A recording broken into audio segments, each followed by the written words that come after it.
So here is our code, and as you can see, this is the output of our code. And as you can see, the theme of this page is kind of light, and I want to save my eyes and yours, so I want to change the theme of this page to dark one.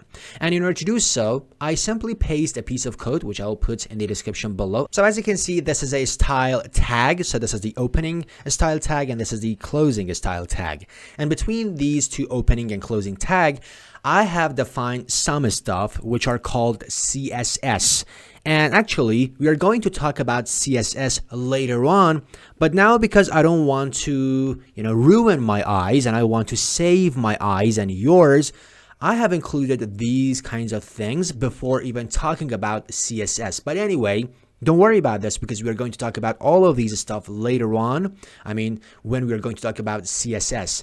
But now know this, that using this piece of code, we're actually going to change the style of that page. For example, here we are increasing the font size, and also we are changing the background color to a dark one, and also we are changing the color of the texts inside that file. That's it. And now using this, after applying all of these stuff and after saving your file using Control S, if you go to that page, you can see here is the output. And now we have a dark theme. And also, as you can see in this tab, that has been opened using Chrome browser, you can see the title of this tab is this one, but actually we can change that as well.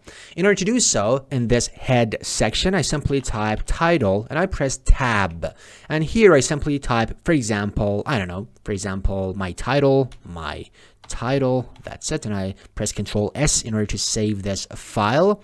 And once again, if I go to this page, so now as you can see, the title of this tab has been changed as well. So far you have seen some stuff that we can put in the head section, but as we go forward, we are going to talk about other things that you can put in the head section. And now we need to put something in the beginning of the file, which is called doctype, which is a must, and you need to put that in the beginning of your file.